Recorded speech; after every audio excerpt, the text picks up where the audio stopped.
Welcome to the Daily Brief, where I'll go over the highlights of what happened in the market on Tuesday, August 30th, and then we'll briefly cover the points for how things look for Wednesday, August 31st. And the support that we were looking for, it did not hold. And so things were pretty negative overall. Not only that, but the S&P also lost the 4,000 level, which is probably more psychological. But that means that an awful lot of puts that were out of the money now have gone in the money if you trade those vehicles. So let's just go back and talk about some of the high points. At the open, we did have a lower open, which is kind of strange because during the night, the S&P futures were up as much as 1%. And then they kind of drifted lower and lower and lower. We opened in New York, selling went down to S1 at 4,011. And then we blew through that and went all the way down to S2 at 39.91. And as the day went on, we didn't get down to S3. We hit some kind of a bottom. And then every time we tried to come back up to S2, that was resistance. So we weren't really able to get above that. We peaked our head above it a couple of times, but it just wasn't happening. So we closed a little bit off of the lows in the session. We ended up being down 1.1%. Volume continues to be below average, but it did pick up slightly. And the technicals, they're pretty much across the board negative now. We still have a couple of areas that might provide some support, but they're not the big boys like the Dow, the S&P, the NASDAQ 100, or the NASDAQ. They're like the mid caps and the small caps and the Wilshire, okay? They're still showing that they could provide some support, but I think we need a little bit more than that right now. Inflation and interest rates are producing a lot of growth concerns. We have the whole list of geopolitical concerns that aren't really directly influencing the market right now, but that could change. Earnings will be coming out, the recession debate, and then the Fed speak that could come after last Friday's speech. So what are some comments? Selling continued as support was broken and we were down below 4,000. I should add the small caps to this. So we had small caps, mid caps, and the Wilshire. They're still holding support, but they're not the big boys. So we'll have to see if this ends up being something. All of our positive scenarios are on hold for right now. We're having to ask the question, are we going to go back down to the June lows again? Are we going to test those lows, fall somewhere below that even, or just go down partway before we finally hit bottom and then bounce back up?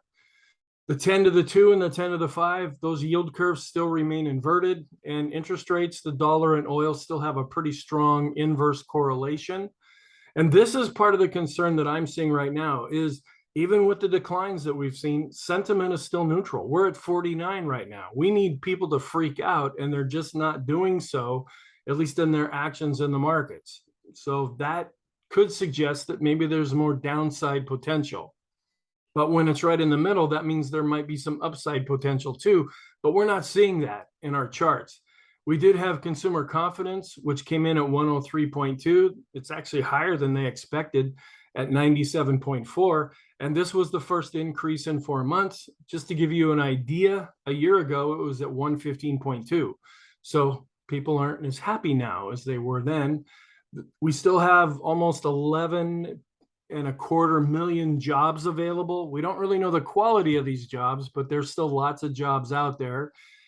The FHFA housing price index actually went up. We've been seeing some weakness in real estate, and it was up 0.1%.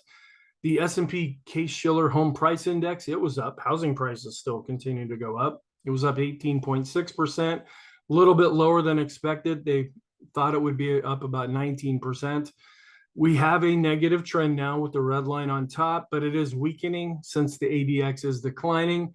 Our bias is negative with the down day. In the last 2, 3, 4 days, our momentum has been negative. So what's our outlook? We are negative right now and losing support. Yesterday was kind of a critical day for the market, and it would have been nice if that support had held. Well, we just blew through it pretty quick, and that's not really a good sign. We do have the mortgage applications index coming out, ADP employment change coming out, and the Chicago PMI, and then the whole list of different geopolitical events with inflation and interest rates being the biggie. So our scenarios, we pretty much have to go with the down scenario right now. Everything is pretty much looking negative because our technicals are negative. We're losing support. Sentiment is not necessarily extreme. And so we still might have further to fall, at least looking at our charts. Now, it doesn't mean we will necessarily go straight down. We might get some support that comes in from buying and kind of help turn the situation a little more positive. But right now, things are just not looking very good. So we can't really go with an up scenario. And we're not necessarily sideways because the ADX is still above 20 and it is negative with the red line on top. So our conclusion, we just have to go with, we're looking negative right now. And normally this would be an indication in and of itself when everything's looking really, really bad. Sometimes that means we're at a bottom, but sentiment is right in the middle. And so people aren't feeling it that much yet, at least based on the indexes that we use. So people might need to freak out a little bit more. All right, thank you. Please tune in to the full-length video if you want to see the charts and a more analysis and commentary that I provide in that. Have a really good day, and I'll at least be preparing a daily brief video after Wednesday's session.